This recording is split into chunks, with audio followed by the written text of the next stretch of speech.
కూటమి ప్రభుత్వంలో yellow media ఎంతగా దిగజారిపోయిందంటేనండి, వాస్తవాలను దాచేసి అబద్ధాలనే ఎక్కువ ప్రాపకండా ఎక్కువ చేస్తుందేమని అనిపిస్తుంది నాకు. ఎందుకంటే ఎల్లో మీడియా ఎంత దారుణానికి దిగజారిపోయిందంటే కనుక ఒక్క మాటలో చెప్పాలంటే అది కాస్త పడుపు వృత్తిగా మార్చేశారేమో అని అనిపించిందండి. ఒక మాటలో సింగిల్ లైన్లో చెప్పాలంటే, ఎందుకంటే ఒక రైతు తన బాధను జగన్ గారికి చెప్పుకోవడం తప్పు అయిపోయింది.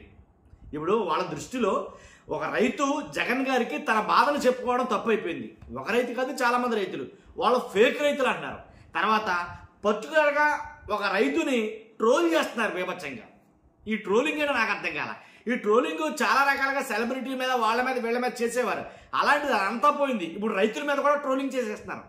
పాపం ఆయన తెలుసో తెలియదో ఆయన ట్రోల్ చేస్తారన్న విషయం నిజంగా ఆ రైతుకి తెలియదండి ఇవన్నీ. ఎందుకంటే చూడ్డు, ఆయన చూస్తాడంటారా? చూడడు, కానీ ఆయన్ని ట్రోల్ చేస్తున్నారు. ఆయన రైతే కాదని, అతను ఫేక్ రైతు అని. ఇలాగా చెప్తాను మీకు అన్ని విషయాలు చెప్తాను. ఫస్ట్ లైక్ చేయండి చెప్తాను. అందరూ తెలియాలి కదా, మీ బాధ్యతకి మీరు లైక్ చేయండి. లైక్ చేస్తే నాకు కూడా మోటివేషన్ ఉంటుంది, ఎక్కువ మందికి ఇన్ఫర్మేషన్ షేర్ అవుతుంది మీరు లైక్ చేయడం ద్వారా. కొత్తగా మన ఛానల్ చూస్తే పక్కాగా సబ్స్క్రైబ్ చేయండి. మీ అమూల్యమైన అభిప్రాయాన్ని కామెంట్ రూపంలో తెలియజేయండి. వీళ్ళు ఏంటి అసలు, వీళ్ళు ఎంతగా దిగజారిపోయారు అనేది కామెంట్ రూపంలో తెలియజేయండి. ఏంటి ఎవరు ట్రోల్ చేస్తున్నారో ఏంటి అనేది కూడా నేను చెప్తాను ఖచ్చితంగా. ఒకసారి జగన్ గారు ఆయనతో ఏం మాట్లాడారో విందాం ఒకసారి. వింటాం కాదు కానీ డైరెక్ట్ నేను అది వీడియో పెడతాను ఒకసారి కట్ చేసి. నా పేరు వెంకటేశ్వరరావు అన్న. ఎవరు కనీసం పొలానికి వచ్చింది లేదు, ఎన్యూమరేషన్ చేసింది లేదు. కనీసం పంట పొలానికి వచ్చి ఇక్కడ సుంకు అనేది ఇరిగిపోయిందా లేదా చూసేది కార్యక్రమం జరగలే. అధికారి కాడ వచ్చి మాకు అసలు ఇంతవరకే మాతో జరిగింది లేదు సార్. మనం పెట్టుబడి సహాయం కింద అన్నదాత సుఖీభావ కింద 20,000 ఇస్తామన్నారు. అవన్నీ 40,000 అన్నారు. జగన్ సార్ కుర్చీ ఎక్కేదాకానే కుర్చీ ఎక్కిన తర్వాత లేదు సార్, అసలు రూపాయి రారా సార్. ఎవరన్నా వచ్చి కనీసం ఎన్యూమరేషన్ చేసినారా? అసలు ఏం పంట పొలానికి వచ్చి కూడా ఎవరు ఇవ్వలేదు సార్. నీ పేరు ఏం పేరు? నా పేరు వెంకటేశ్వరరావు అన్న. ఎవరు కనీసం పొలానికి వచ్చింది లేదు, ఎన్యూమరేషన్ చేసింది లేదు. కనీసం పంట పొలానికి వచ్చి ఇక్కడ సుంకు అనేది ఇరిగిపోయిందా లేదా చూసేది కార్యక్రమం జరగలే. అధికారి కాడ వచ్చి మాకు అసలు ఇంతవరకే మాతో జరిగింది లేదు సార్. మనం పెట్టుబడి సహాయం కింద అన్నదాత సుఖీభావ కింద. చూశారు కదా జగన్ గారు మాట్లాడింది రైతులతోటి, విన్నారు కదా. ఇప్పుడు అలాగే శివ గారు మాట్లాడింది కూడా, ఎవరో TV5 శివ గారు. ఆయన మాట్లాడింది అంటే ఎంత స్థాయికి దిగజారిపోయిందిరా జర్నలిజం. వీళ్ళు ఎంత స్థాయికి దిగజారిపోయారంటే, ఆ రైతు కాదంట, అరెకరం ఉంటే రైతు కదా, 100 ఎకరాలు ఉండాలా, లేకపోతే 50 సెంట్లు ఉంటే రైతు కదా, 100 ఎకరాలు ఉండాలా. కాబట్టి ఎలా పరిస్థితి ఎలా ఉంది ఒకసారి వినండి ఆయన ఏం మాట్లాడుతున్నాడో. రైతులు కార్యమానం తరలించడం ఏంటి? ఇంకో విషయం, ఎవరు వెంకటేశ్వర పక్కన ఎక్కడో మచిలీపట్నం తీసుకొచ్చి పెడం తీసుకొచ్చారు. పెడంలో రైతు అని ఆయన పరామర్శిస్తా ఉన్నారు. ఆ ఫోటో కూడా చూడొచ్చు. ఆయనకంట పొలం లేదు, 50 సెంట్ల స్థలం మీద ఉందంట, అంతవరకు మాత్రమే. ఆయన వరి లేదు, 100 రూపాయలకి ఆయన పంట పొలం ఏమో పోలేదు.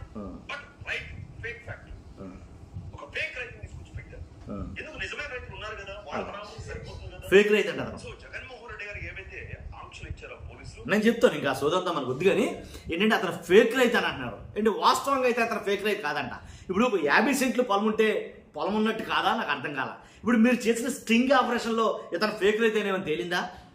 అంటే ఏదో మసిపూసి మారేడుగా చేసేయాల. అంటే రైతులు, అంటే జగన్ గారి కోసం విరగబడి వస్తున్న రైతులు కావచ్చు, సామాన్య ప్రజలు కావచ్చు, వాళ్ళంతా ఫేక్ అని చెప్పాలా. అంతకుముందేమో ఏదైతే అసలు ఆ జనమే ఫేక్ వీడియోనే ఫేక్ అని అన్నారో, ఇప్పుడు అక్కడ వస్తున్న రైతులు కూడా ఫేక్ అని, రైతుల మీద ఫేక్ అని అన్న తర్వాత ఆ రైతులు ట్రోల్ చేయడం, ఎవరైతే వెంకటేశ్వర ప్రసాద్ ఎవరైతే ఉన్నారో ఆ రైతుని ట్రోల్ చేయడం. ఆయన ఏం చేశాడండి తప్పు? అసలు ఆయన చేసిన తప్పేంటి అంటే, ఒక రైతుగా వచ్చిన నాయకుడి దగ్గర తన గోడును వెళ్ళబోసుకోవడమే తప్ప?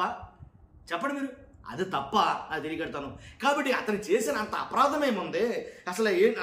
ఇప్పుడు ఆయన మాట్లాడిన మాటలు కొన్ని మాటలు మాట్లాడాడు. ఆయన ఆ మాటలకి కాలిందని చెప్పాలి మీరు. ఆయన మాట్లాడిన మాటల్లో కొన్ని మాటలు మాకు కాలిని, మాకు పొగెట్టినట్టు ఉంది అని చెప్పాలా.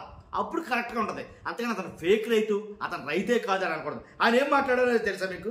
ఏంటంటే ఇప్పుడు కుర్చీ ఎక్కేదాకా ఒకలా ఉంటారండి, కుర్చీ ఎక్కిన తర్వాత ఇంకోలా ఉంటారండి. జగన్ గారు మీకు తెలియదేముంది ఆయన గురించి అని చంద్రబాబు నాయుడు గారి గురించి జగన్ గారి దగ్గర చెప్పాడు ఆయన. అక్కడ వచ్చిందండి తప్పు వీళ్ళకి, అక్కడ వచ్చింది తప్పు. అంటే ఆయన ఏమనకూడదు, ఆయన అంటే అందరూ ఫేక్ అయిపోతారు. ఇక అర్థమైందా మీకు? అంతేకాదు ఏంటి 2 ఏళ్ళకు కలిపి పెట్టుబడి సాయం కింద 40,000 ఇవ్వాల్సింది 5,000 ఇచ్చారు. తర్వాత ఇంకా ఆయన ఒకడే కాదు, మీకు చెప్పడం మర్చిపోయా. ఇప్పుడు వెంకటేశ్వర ప్రసాద్ రైతు ఒకడే కాదు, అక్కడ రైతులు చాలా మంది ఉన్నారు. వాళ్ళ పేర్లు కూడా అడిగాడు ఆయన జగన్మోహన్ రెడ్డి గారు. సాయిబాబు అని, తర్వాత బోస్ అని. వాళ్ళని ఏమన్నాడంటే జగన్ గారు సాయి అన్న బోస్ అన్న అని పిలుస్తున్నాడు ఆయన. తర్వాత రమేష్ అని, తర్వాత ప్రసాద్ అని. వీళ్ళంతా కూడా రైతులే అక్కడ ఉన్నది. వాళ్ళందరి పేర్లు అడిగారు, ఈయన పేరు అడిగారు. ఈయన పేరు అడిగిన తర్వాత ఈయన కొన్ని వ్యాఖ్యలు చెప్పాడు. బాబు నిజంగా మీ హయాంలో అయితే కనుక మాకు నిక్కచ్చిగా పడ్డాయి అని ఒక రైతు అంటే, ఒక రైతు నాకు సంవత్సరానికి అంటే ఎకరానికి 18,000 చొప్పున పడ్డాయండి, నాకు ఇంచుమించుగా 75,000 ఎంతో పడ్డాయండి నాకు అని ఒక రైతు చెప్పాడు. మేము ఇన్సూరెన్స్ కట్టుకోవాలి, ఇన్సూరెన్స్ వస్తుందో రాదో అనే భయం ఉండేది కాదు మీ హయాంలో. ఎందుకంటే ఇన్సూరెన్స్ మీరే కట్టేసేవారు, టర్మ్ టు టర్మ్ కరెక్ట్గా టైం ప్రకారంగా కట్టేసేవారు.